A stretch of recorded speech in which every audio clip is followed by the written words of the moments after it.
Hi guys, hello, नमस्ते, आदाब, सत श्री अकाल। और एक बार फिर से मैं आप लोगों के सामने हाजिर हूँ एक बहुत ही इंपॉर्टेंट सेशन को लेकर। आप लोगों ने ऐसे इस टाइप के बच्चे ना बहुत सारे देखे होंगे अपने इर्द गिर्द, और आपको ऐसे बच्चे ना जनरली सबके सेम शक्ल के ही दिखते होंगे, है ना। और बड़ा ही मन में एक कशमकश भी चलती होंगी कि ये सारे बच्चे एक दूसरे जैसे सेम ही क्यों दिखते हैं, कोई तो वजह होगी इन बच्चों की। और मन में काफ़ी सारी दुविधाएं भी आती हैं कि क्या इनका जीवन कैसा होता होगा, क्या वजह होती होगी, है ना। कुछ इस प्रकार के केस आप लोगों ने देखे होंगे। अच्छा, इस प्रकार के केस के अलावा अगर मैं आपसे बात करूं तो आप लोगों ने कुछ इस प्रकार के केस भी देखे होंगे कि ना कोई व्यक्ति पूरी तरह से मेल होता है, ना ही पूरी तरह से फीमेल होता है ना। तो इसकी क्या वजह होती है, इनके जननांगों की व्यवस्था जो है वो किस प्रकार की होती होगी, है ना, और इनकी मानसिकताएं कुछ किस प्रकार की होती होंगी। अच्छा, इसके अलावा एक बहुत ही बेसिक जो आजकल बहुत ज़्यादा चल रहा है, कुछ ऐसे बच्चे भी आप लोगों ने देखे होंगे जो जिनका स्वर बहुत बड़ा होता है ना, ये भी आप लोगों ने देखा होंगे। तो ये बच्चे भी आजकल बहुत ज़्यादा आप लोगों को दिखाई दे रहे होंगे जनरली। अच्छा, इसके अलावा अगर मैं बात करती हूँ तो कुछ इस प्रकार के बच्चे भी आप लोगों ने देखे होंगे जो जिनका होठ जो है वो यहाँ से ऊपर से पूरा का पूरा जो जबड़ा जो ऊपर वाला हिस्सा है वो एक्चुअली ना कटा हुआ सा आप लोगों को यहाँ पर जो है वो दिखाई देता होगा।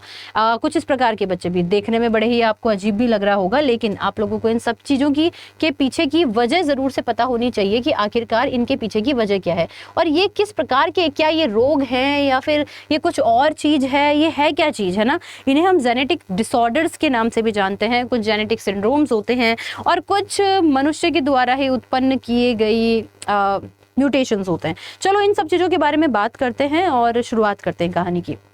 और ये सब समझने से पहले एक शब्द जो हमें समझना होगा वो शब्द है हमारे पास में जेनेटिक्स, अनुवांशिकी, है ना। तो अनुवांशिकी को समझना एक बहुत बड़ा मुद्दा हमारे पास में होता है कि भाई अनुवांशिकी क्या होती है और किस तरह से काम करती है ना। तो आइए समझते हैं और एक एक करके इन सारे डिसऑर्डर्स को भी समझते हैं। पर अनुवांशिकों को समझने से पहले कहानी की शुरुआत बहुत पीछे जाना पड़ेगा, है ना। जैसे आप किसी स्टोरी को देखते हो और उसकी पहले पीछे की कहानी समझनी जरूरी है। तो आइए शुरू करते हैं। देखिए, मनुष्य का जब जन्म हो रहा है या फिर मनुष्य का जब जीवन का निर्माण हो रहा है तो जीवन का निर्माण किस तरह से होता है ये थोड़ा सा समझ लेना जरूरी है। तो मनुष्य के जीवन की शुरुआत बेसिकली कैसे हुई।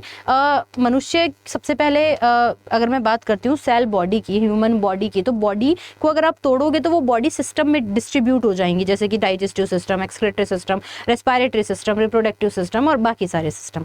इन सिस्टम को अगर आप और डीप जाएंगे तो आपको पता लगेगा ये सिस्टम ग्रुप ऑफ ऑर्गन्स है, अंगों का एक समूह है ना। अंगों का समूह ही बेसिकली सिस्टम बना रहे हैं। अब इन अंगों को जब आप और ज्यादा डीप जाएंगे तो आपको पता लगेगा कि ग्रुप ऑफ टिश्यू यानी उत्तक जो है वो बेसिकली मिलकर अंग बना रहे हैं। और उत्तक कौन बना रहा है, हमारी कोशिका। अब कोशिका के अंदर क्या है, सारा गहन राज ही इस कोशिका का है। कोशिका के अंदर बात करते तो कोशिका के अंदर क्या है, कोशिका के अंदर है न्यूक्लियस यानी कि केंद्रक। अब केंद्रक जो है वो ये कोशिका जब विभाजित होती है तभी टिश्यू बनता है और फिर ही बाकी सारी चीजें आगे विकास संभव हो पाता है। तो जब कोशिका जो है वो विभाजित होती है दूसरी कोशिका में तब्दील होती है। मनुष्य जब कोई किसी बेबी का निर्माण कर रहा है, किसी शिशु का निर्माण कर रहा है, तो मैंने आपको जनरली मेरी जो इसी चैनल पर शाम को 3 बजे जो क्लास होती है, लाइव क्लास होती है जहाँ पर मैं क्वेश्चंस करवाती हूँ, उस क्लास में भी मैंने आप लोगों को बताया हुआ है कि भाई जनरली फर्टिलाइजेशन की प्रोसेस के बाद में ही एक जीव का निर्माण होता है। ये मैंने आप लोगों को बताया हुआ है। फर्टिलाइजेशन जिसे निषेचन की क्रिया कहते हैं। तो हुआ क्या कि कोशिका का वहां पर भी विभाजन हुआ। हम क्या बने होंगे, हम पहले एक कोशिका थे और एक कोशिका से मल्टीपल कोशिका का विभाजन हुआ और हम एक भ्रूण का रूप ले लेते हैं, हम एक एम्ब्रियो का रूप ले लेते हैं। तो कहानी कहाँ से शुरू होती है कि ये जो कोशिका है, कोशिका के अंदर डीएनए होता है और डीएनए के अलावा अंदर होता है प्रोटीन। अब ये डीएनए और प्रोटीन जो होता है ना, वो एक्चुअली डीएनए कैसा दिखता है, कुछ इस तरह का दिखाई देता है और इसी के ऊपर ही लगे होते हैं जीन। तो डीएनए जो है वो भी बेसिकली जीन लगे होते हैं। तो डीएनए और प्रोटीन मिलकर जो है वो बनाते हैं क्रोमोसोम जिसे हम लोग गुणसूत्र कहते हैं, जिन्हें हम गुणसूत्र कहते हैं। मनुष्य की हर एक कोशिका के अंदर गुणसूत्र पाए जाते हैं और हर कोशिका के अंदर 46 गुणसूत्र पाए जाते हैं, 46 क्रोमोसोम पाए जाते हैं और ये क्रोमोसोम पेयर में पाए जाते हैं और ये क्रोमोसोम 23 पेयर में पाए जाते हैं।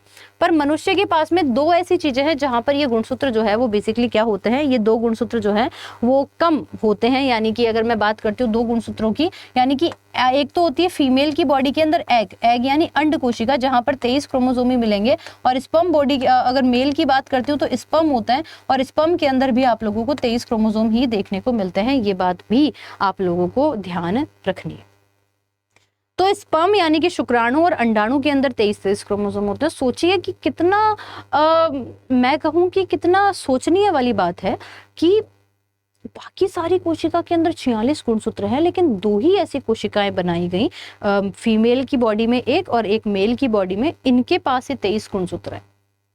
और आगे चलकर जब हमने नोटिस किया तो हमें ये भी पता लगा कि ये जो 23 क्रोमोसोम वाली जो व्हाट वी कैन से जो सेल है, ये एक्चुअली इनमें आधे गुणसूत्र इसीलिए हैं क्योंकि इनको आगे जाके मिलना ही है, क्योंकि इनको आगे जाकर मिलना ही है।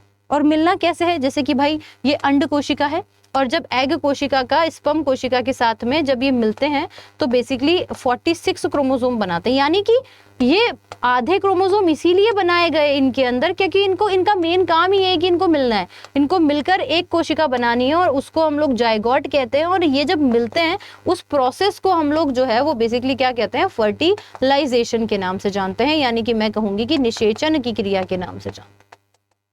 बड़ी सोचनीय वाली बात है।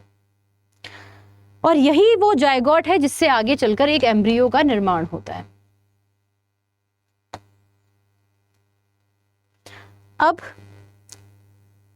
पिताजी से कितने कितने गुणसूत्र आए, 23। माताजी से कितने आए, 23।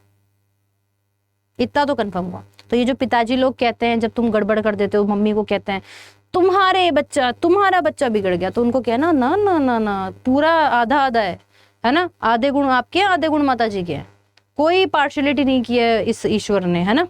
तो यहाँ से हम अपन पिताजी को करेक्ट कर सकते हैं। चलो जी चलो, अब आगे बात करते हैं। अब हुआ क्या, कहानी में ट्विस्ट क्या आया, ये समझने वाली बात है कि जब किसी बेबी का फॉर्मेशन हुआ या फिर जब किसी बेबी का निर्माण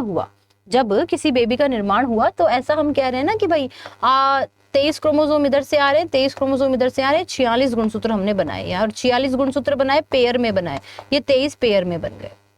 इनके जोड़े के नाम होते हैं। सबसे बड़े वाले गुणसूत्रों को हम पहला गुणसूत्र जोड़ा, ये दूसरा हो गया, फिर ये तीसरा हो गया, फिर ऐसे ही ये चौथा हो गया और छोटा। अंतिम जो जोड़ा होता है, अंतिम जो 23वां पेयर होता है, ये 23वां पेयर आप सभी को पता है कि ये जेंडर जो है वो क्या करता है, जेंडर के बारे में बताता है कि आने वाला बच्चा लड़का होगा कि लड़की होंगे। अगर एक्स क्रोमोसोम आते हैं तो आप सभी को पता है कि बेबी फीमेल होती हैं, और अगर इस जोड़े में XY क्रोमोसोम है तो आपको पता लगेगा कि बेबी बॉय है। यानी कि 22 जो जोड़े हैं, 22 जो पेयर है, वो तो आपके जेंडर को जो है वो आपके गुणों को बताते हैं, आपके गुणों को जो है वो बेसिकली बताते हैं। और आखिरी जोड़ा जो होगा, 23वां जोड़ा, वो आपके जेंडर को जो है वो बेसिकली डिफाइन करेगा। अब होता क्या है कि जब ये क्रोमोसोम आ रहे होते हैं, जब 23 से 46 बन रहे होते हैं, तो उसी वक्त कुछ ऐसी नेचुरल घटना होती हैं, कुछ ऐसी गलती होती है प्रकृति से कि इन क्रोमोसोम के नंबर जो हैं वो बदल जाते हैं। यानी कि किसी व्यक्ति में अगर 46 गुणसूत्र हैं तो किसी गलती के कारण 45 ही आ गए, या किसी गलती के कारण एक एक्स्ट्रा बन गया, 47 हो गए।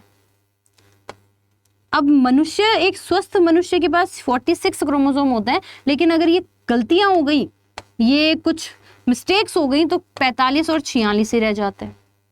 45 या तो कम हो जाएंगे या ज्यादा हो जाएंगे। और यही गलती के कारण जो है वो बेसिकली इस प्रकार के, जैसे मैंने अभी बच्चे बताए, उस प्रकार के बच्चे जो है वो बेसिकली बनते हैं। आप शायद समझ गए होंगे इस बात को। तो that is the all reason कि ये वजह है जिसके कारण ऐसा होता है। अब आपने डाउन सिंड्रोम, पटाओ सिंड्रोम, क्लाइनफेल्टर और ये काफी सारे सिंड्रोम्स के बारे में तो खैर सुना ही होगा, उनके बारे में हम बात करेंगे। अब ऐसा है कि भाई ऐसा भी नहीं है कि मैडम ये क्रोमोसोम कैसे आएंगे, जैसे मानो कि कभी 13वें पेयर के अंदर, 13वां पेयर था, कोई XX पेयर था 13वां, उसमें एक क्रोमोसोम एक्स्ट्रा आ गया, तो जो पेयर होता तो पेयर बोलते, 2 होते उसमें तो पेयर बोलते। अब इसमें तो 3 आ गए भाई, अब टोटल तो कितने हो गए, 47 हो गए ना इस व्यक्ति के पास में। अब 3 आ गए, तो इस प्रकार की डिजीज को हम ट्राइसोमी के नाम से जानते हैं। किसके नाम से जानते हैं, इसे हम ट्राइसोमी कह देते हैं। इस प्रकार की गलती को हम ट्राइसोमी के नाम से जानते हैं।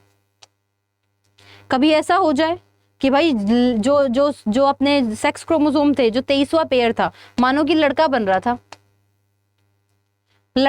था और एक X क्रोमोसोम आ गया, तो ये था तो लड़का, लेकिन एक्स क्रोमोसोम आने के कारण अब इसके खुद के जो मेल कैरेक्टर हैं वो तो खत्म हो गए, मतलब कम हो गए, और फीमेल कैरेक्टर आ गए, यानी कि चेस्ट की जगह ब्रेस्ट डेवलप हो गई।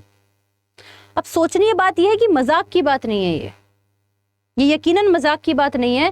सोचिए कि जिनकी बनावट के टाइम पे प्रकृति ने इतना बड़ा अन्याय इनके साथ कर दिया कि ये खुद अपने आप को नहीं समझ पा रहे हैं कि हम मेल हैं कि फीमेल है। कितनी सोचनीय, कितनी बड़ी विडंबना है इनके जीवन की। और हम लोग सोसाइटी, हमारी जो स्वस्थ समाज जो ईश्वर की देन है, हम लोग उनको ऐसे ऐसे क्वेश्चन मार्क, बहुत बड़ी क्वेश्चन मार्क भरी निगाहों से देख रहे होते हैं। बड़ी विडंबना है इस संसार की कि हम इस तरह की मानसिकता, स्वस्थ होकर हम इस तरह की मानसिकता वाले व्यक्ति होकर, सोचने समझने वाले सभी प्रकार से सक्षम व्यक्ति ऐसे प्रकार के बच्चों को बड़ी ही अलग प्रकार की दृष्टि से देखते हैं, जो कि गलत है। मजाक बनाते हैं, जो कि गलत है। खैर, तो ये सारी वजह होती है जिसके कारण जेनेटिक डिसऑर्डर्स, जेनेटिक सिंड्रोम्स आते हैं। अब प्रश्न ये उठता है कि मैडम ये गलतियां होती क्यों हैं? अधिक एज में बच्चों का मतलब अधिक एज में शादी, सामाजिक रूप से, मानसिक रूप से, शारीरिक रूप से सही दिनचर्या का नहीं अपनाना। लाइक आजकल पाश्चात्य संस्कृति के कारण हम लोग क्या करते हैं, हम लोग जनरली मैं बात करूं तो